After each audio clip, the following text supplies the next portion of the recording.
Shalom,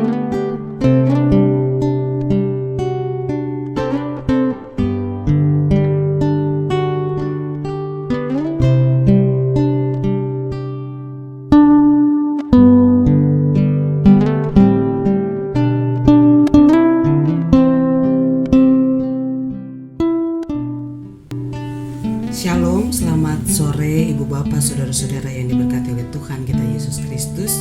Sebelum kita masuk dalam pembacaan Alkitab dan perenungannya, mari kita mohon penyertaan Roh Kudus di dalam doa. Kita berdoa. Kami bersyukur kepadamu ya Tuhan, karena setiap kesempatan Tuhan berikan bagi kami memuji dan mengagungkan nama Tuhan melalui ibadah yang kami lakukan pada saat ini di rumah kami masing-masing. Kami menyadari bahwa ada banyak hal yang menjadi kerinduan kami. Ada banyak hal yang membuat kami ingin bertegur sapa di dalam persekutuan. Tetapi dalam situasi kondisi yang kami alami saat ini, kami berjumpa di dalam doa dan pengharapan akan Tuhan. Oleh karena itu ya Tuhan, ketika saat ini kami akan membaca dan merenungkan bagian firman Tuhan, kami mohon karuniakanlah Roh Kudus-Mu atas hati dan pikiran kami, memberikan kami hikmat kemampuan untuk memahami firman Tuhan yang hendak kami baca dan kami renungkan bersama, sehingga firman-Mu dapat kami lakukan dalam kehidupan beriman kami setiap waktu. Urapi dan kuduskanlah hamba-Mu ini Tuhan untuk menyampaikan kehendak firman-Mu. Bersabdalah bagi kami semua ya Tuhan, karena kami umat-Mu siap untuk mendengarkannya. Amin.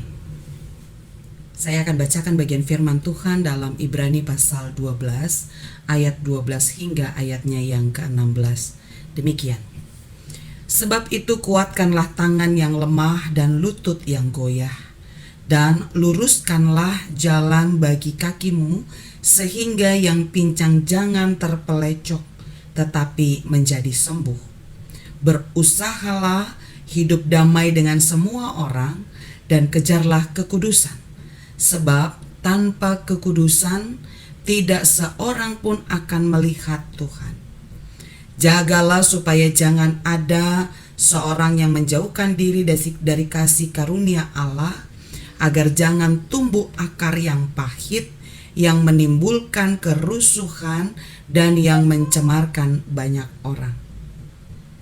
Janganlah ada orang yang menjadi cabul atau yang mempunyai nafsu yang rendah seperti Esau, yang menjual hak kesulungannya untuk sepiring makanan. Demikianlah pembacaan Alkitab. Yang berbahagia adalah setiap kita yang mau mendengarkan firman Tuhan dan mau melakukannya dalam kehidupan setiap waktu. Terpuji Kristus, haleluya. Jemaat yang dikasihi oleh Tuhan kita Yesus Kristus, menjadi orang Kristen yang hidup di dalam kasih bukanlah perkara yang mudah. Walaupun memang konsep kasih adalah konsep yang paling dikenal oleh setiap orang yang mengaku diri Kristen. Tetapi bukan kemudian mau mengatakan bahwa hal ini mudah untuk dilakukan. Bahkan sejak seseorang itu mengaku untuk hidup di dalam kasih, maka pada saat yang bersamaan mereka juga dipanggil untuk hidup dalam damai, baik dengan dirinya sendiri maupun juga damai dengan sesama. Damai merupakan hal yang sangat penting bagi setiap orang untuk hidup di dunia, dan tentu juga untuk menjaga keharmonisan bersama dengan sesama. Damai adalah kata yang sering sekali disebut, bahkan sangat dirindukan oleh banyak orang.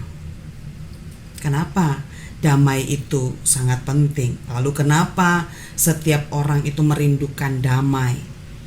Damai merupakan suasana atau kondisi yang dibutuhkan seseorang atau banyak orang agar dapat menikmati kehidupan. Sulit untuk seseorang dapat menikmati kehidupannya ketika ia tidak sedang dalam keadaan yang damai. Nah, setiap orang tentu memerlukan kedamaian karena memang damai dibentuk dari dalam hati. Khususnya orang percaya yang dibentuk atau dijadikan serupa dan segambar dengan Allah, maka ia harus hidup dalam damai dan tentu juga merasakan damai itu sendiri. Jemaat yang dikasihi oleh Tuhan kita Yesus Kristus, hal yang senada yang kemudian mau dikatakan oleh penulis dalam kitab Ibrani pada bacaan kali ini menjadi penting karena damai berkaitan dengan kekudusan, kata penulis Ibrani di ayatnya yang ke-14. Artinya bahwa hidup dalam suasana damai dapat mendorong seseorang untuk mempraktekkan hidup yang kudus atau hidup yang istimewa di hadapan Allah, hidup yang dikhususkan bagi kemuliaan nama Allah. Nah, perdamaian memampukan setiap orang untuk saling memperhatikan, saling menolong, juga saling menguatkan. Sebagaimana yang dicatat di ayat 12 dan ayatnya yang ke-13 bacaan kita. Memang ini bukan hal yang mudah, butuh sebuah proses untuk dapat menciptakan kedamaian itu sendiri. Nah, lebih lanjut kemudian penulis Ibrani juga menyatakan bahwa kedamaian dapat tercipta seiring dengan pengenalan yang baik tentang kasih karunia Allah.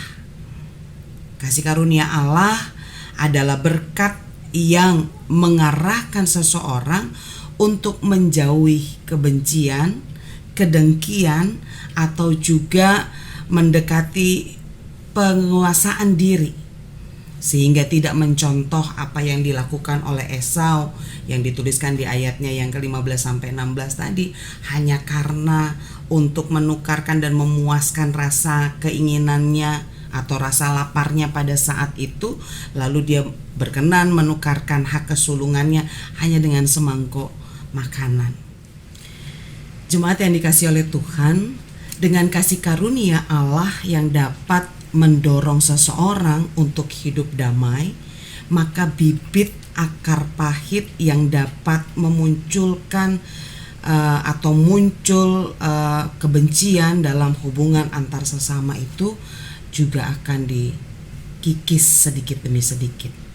Nah, bacaan kita pada saat ini mau mengajak kita, para pengikut Kristus tentunya, ketika kita hidup dalam kehadiran kita pada saat ini, kita diajak untuk mengedepankan damai sebagai bagian dari hidup yang kudus di hadapan Tuhan.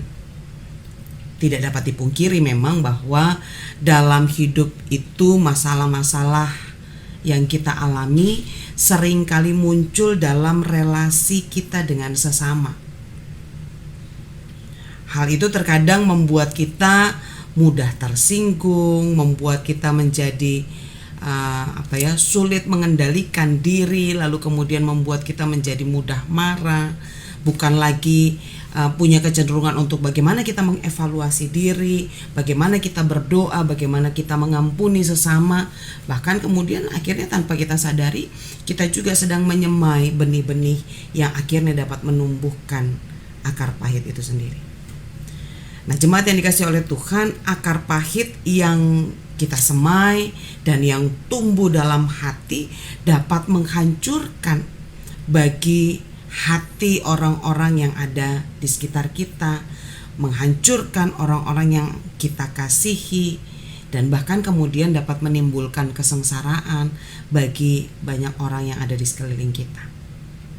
Karena ketika kita terus membiarkan akar pahit itu bertumbuh, kita gagal menjadi berkat bagi orang lain. Ketika perilaku kita pun tidak menunjukkan bagaimana kita menaruh kasih, bagaimana kita memberikan perhatian, bagaimana kita dapat menyenangkan hati sesama kita. Akar pahit dalam batin tidak hanya menggerus kasih, kedamaian, dan kekudusan, tetapi juga orang-orang yang bersamanya kita hidup itu juga akan mengalami begitu banyak kepahitan.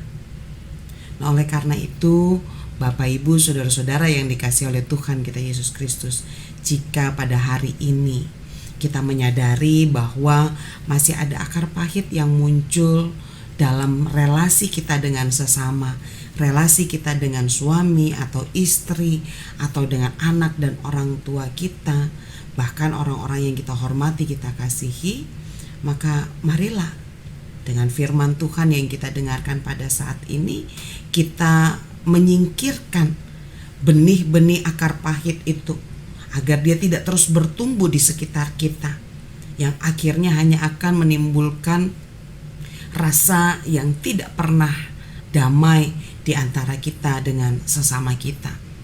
Mari kita ganti itu dengan doa yang terus kita panjatkan bagi orang-orang yang kita kasihi. Kita terus membawa pengampunan bagi mereka yang mungkin juga menghadirkan akar pahit dalam kehidupan kita, sehingga kemudian dengan doa dan dengan pengampunan kita terus menaburkan benih kasih yang akhirnya menumbuhkan damai sejahtera dalam kehidupan bersama. Selamat menjadi damai. Amin. Jemaat yang dikasihi oleh Tuhan kita Yesus Kristus, mari kita berdoa. Terima kasih ya Tuhan untuk kesempatan mendengarkan firman Tuhan pada sore menjelang malam hari ini. Ketika kami bersama diingatkan untuk melepaskan akar pahit baik dalam diri kami maupun juga yang kami hadirkan bagi sesama kami. Kami diingatkan untuk selalu hidup dalam damai dan terus menjadi pembawa damai dimanapun Tuhan menempatkan kami, baik bersama dengan keluarga, bersama dengan lingkungan masyarakat tempat tinggal kami, atau bahkan juga dimanapun Tuhan menempatkan kami, dalam pekerjaan, dalam pendidikan, bahkan juga dalam gereja. Kami menyadari bahwa ini bukan hal yang mudah untuk kami lakukan, karena ego diri kami begitu kuat, dan seringkali tanpa kami sadari kami juga menghancurkan damai dalam kehidupan kami.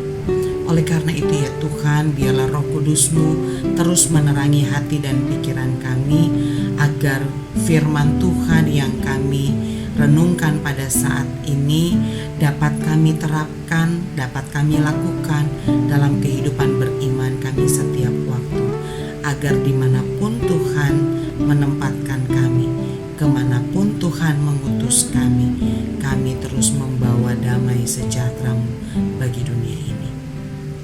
Ampunilah segala dosa dan kesalahan kami ya Tuhan. Lalu dengarkanlah doa kami ini yang kami naikkan di dalam nama Tuhan Yesus, penyelamat kami yang